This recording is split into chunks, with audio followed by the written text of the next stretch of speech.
नमस्कार. मी पी.आय. कुंदन गावडे, वैराग पोलीस ठाणे येथे प्रभारी अधिकारी म्हणून कार्यरत आहे.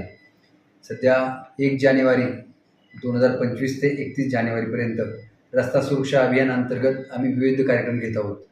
त्याच्यामध्ये चौकसभा घेणे, बॅनर्स लावणे, माहितीपत्रक, वाहन चालकांसाठी प्रबोधनपर कार्यशाळा, रिफ्लेक्टर लावणे, विशेष मोहीम, तसेच मोटार वाहन केसेस करणे, जनजागृती करणे, याद्वारे विशेष मोहिमेद्वारे आम्ही रस्ता सुरक्षा अभियान कार्य पार पडत आहे.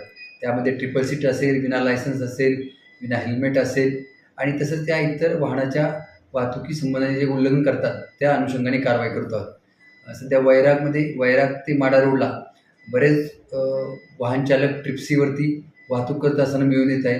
त्याच्यावरती यापुढे आम्ही कडक कारवाई करणार आहे. त्याच्यामुळे मी आव्हान करतो, ट्रिपल सीट न जाता तसेच कर्कश वाहन वगैरे न वाजवता, वाहनाच्या सायलेन्सरमध्ये बदल न करता, जेणेकरून वाहतुकीला किंवा आणखी सर्वसामान्य व्यक्तींना त्रास होईल असं कुठल्याही प्रकारचं वाहन चालवताना उल्लंघन होऊ नये आणि सर्वसामान्य व्यक्तींना त्रास होऊ नये याची दक्षता घ्यावी. अन्यथा यापुढे असं काही कोणी आढळून आलं तर त्याच्यावरती कडक कारवाई करण्यात येईल. त्याचे वाहन पोलीस स्टेशनला जमा करण्यात येईल. धन्यवाद.